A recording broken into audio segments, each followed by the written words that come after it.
ഒരുപാട് വിമാന കഥകൾ നമ്മൾ കേട്ടിട്ടുണ്ട്. വിമാന ദുരന്തങ്ങൾ, ദൈവത്തിന്റെ കയ്യൊപ്പ് പോലെ അപകടത്തിൽ നിന്നും രക്ഷപ്പെട്ട വിമാനങ്ങൾ, ഭൂലോകത്തിൽ നിന്നും മാഞ്ഞുപോയവ, അങ്ങനെ ഒട്ടനവധി വിമാന കഥകൾ.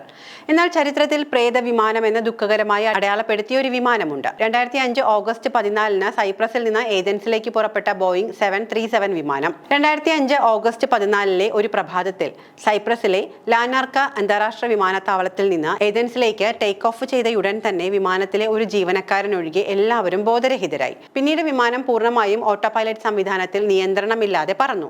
ഏതാനും മണിക്കൂറുകൾക്ക് ശേഷം ഇന്ധനം തീർന്ന ഏതൻസിന് വടക്കുള്ള ഗ്രമാറ്റിക്കോ ഗ്രാമത്തിന് സമീപമുള്ള ഒരു കുന്നിലേക്ക് ബോയിങ് 737 വിമാനം ഇടിച്ചിറങ്ങി. അതിലുണ്ടായിരുന്ന മുഴുവൻ യാത്രക്കാരും ജീവനക്കാരും ദാരുണമായി മരണപ്പെട്ടു. സൈപ്രസിലെ ലാനാർക്ക അന്താരാഷ്ട്ര വിമാനത്താവളത്തിൽ നിന്ന് ഏതൻസിലേക്കുള്ള ഒരു സാധാരണ യാത്രാ വിമാനം എന്ന നിലയിൽ തുടങ്ങിയ ഫ്ലൈറ്റ് നമ്പർ 522 വ്യോമയാന ചരിത്രത്തിലെ ഏറ്റവും ഭീകരമായ ദുരന്തങ്ങളിലൊന്നായി പരിണമിച്ചു.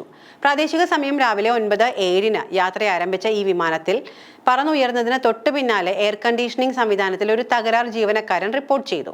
എന്നാൽ വാസ്തവത്തിൽ അതിലും ഗുരുതരമായ മറ്റൊരു പ്രശ്നമായിരുന്നു വിമാനത്തെ കാത്തിരുന്നത്. വിമാനത്തിന്റെ പ്രീ ഫ്ലൈറ്റ് പരിശോധനയുടെ സമയത്ത് ക്യാബിൻ പ്രഷറൈസേഷൻ സിസ്റ്റം മാനുവൽ മോഡിൽ വെച്ചിരിക്കുകയായിരുന്നു. വിമാനം ഉയരങ്ങളിലേക്ക് കുതിച്ചുയർന്നതോടെ വിമാനത്തിനുള്ളിലെ ഓക്സിജന്റെ അളവ് ക്രമാതീതമായി കുറഞ്ഞു. ഇത് വിമാനത്തിലെ മുഴുവൻ യാത്രക്കാർക്കും ജീവനക്കാർക്കും ഹൈപ്പോസ്കിയ എന്ന മാരകമായ അവസ്ഥയിലേക്ക് നയിച്ചു. തലച്ചോറിന് ആവശ്യത്തിന് ഓക്സിജൻ ലഭിക്കാത്ത ഒരവസ്ഥ.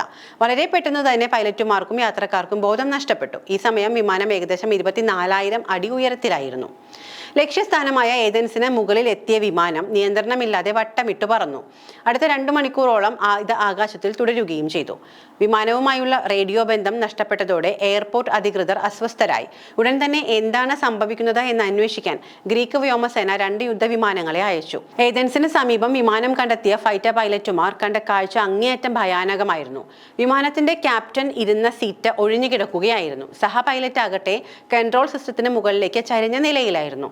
ഓക്സിജൻ മാസ്കുകൾ സീലിംഗിൽ നിന്ന് വിചിത്രമായ രീതിയിൽ തൂങ്ങിക്കിടക്കുന്നു. ആദ്യം ഇതൊരു ഭീകരാക്രമണമാണ് എന്നാണ് അവർ സംശയിച്ചത്. എന്നാൽ വിമാനത്തിനുള്ളിൽ ഒരാൾ മാത്രം ചലിക്കുന്നതായി അവർ കണ്ടു. അത് ഫ്ലൈറ്റ് അറ്റൻഡർ ആയിരുന്ന ആൻഡ്രിയാസ് പ്രൊഡോമോ ആയിരുന്നു. പോർട്ടബിൾ ഓക്സിജൻ സിലിണ്ടർ ഉപയോഗിച്ചതിനാൽ അദ്ദേഹത്തിന് ഭാഗികമായി ബോധം വീണ്ടും കിട്ടിയിരുന്നു. വിമാനം പറത്താൻ അദ്ദേഹത്തിന് ഔദ്യോഗിക പരിശീലനം ലഭിച്ചിരുന്നില്ലെങ്കിലും അവസാനം ധീരമായ ശ്രമമെന്ന നിലയിൽ അദ്ദേഹം കോക്പിറ്റിൽ പ്രവേശിച്ച വിമാനത്തിന്റെ നിയന്ത്രണം ഏറ്റെടുക്കാൻ ശ്രമിച്ചു. എന്നാൽ നിർഭാഗ്യവശാൽ സമയം വൈകിപ്പോയിരുന്നു. എങ്ങനെയോ ജനവാസ മേഖലയിലേക്ക് പതിക്കാതെ അദ്ദേഹം വിമാനത്തെ ഏതൻസ് നഗരത്തിൽ നിന്ന് മാറ്റി. ഏകദേശം 3 മണിക്കൂറോളം ആകാശത്തിൽ പറന്നതിന് ശേഷം ഉച്ചയ്ക്ക് 12:04 ഇന്ധനം പൂർണ്ണമായും തീർന്ന ഫ്ലൈറ്റ് 522 ഏതൻസിന് വടക്കുള്ള ഗ്രമാറ്റിക്കോ ഗ്രാമത്തിന് സമീപമുള്ള ഒരു കുന്നിലേക്ക് ഇടിച്ചിറങ്ങി. ഈ ദാരുണമായ അപകടത്തിൽ വിമാനത്തിലെ 115 യാത്രക്കാരും 6 ജീവനക്കാരും തൽക്ഷണം മരിച്ചു. Greek air accident investigation and aviation safety board നടത്തിയ ഔദ്യോഗിക അന്വേഷണത്തിൽ ഈ ദുരന്തത്തിന് കാരണം മനുഷ്യന്റെ പിഴവും സാങ്കേതിക തകരാറും ഒരുമിച്ചുണ്ടായതിന്റെ ഫലമാണ് എന്ന് കണ്ടെത്തി. വിമാനത്തിന്റെ പ്രഷറൈസേഷൻ സിസ്റ്റം മുൻപ് നടന്ന മെയിൻ്റനൻസ് പരിശോധനയ്ക്ക് ശേഷം മാനുവൽ മോഡിൽ തന്നെ തുടരുകയായിരുന്നു. ടേക്ക് ഓഫ് ചെയ്യുന്നതിന് മുൻപ് ഇത് ശ്രദ്ധിക്കുകയും ശരിയാക്കുകയും ചെയ്യുന്നതിൽ ജീവനക്കാർക്ക് ഗുരുതരമായ വീഴ്ച സംഭവിച്ചു.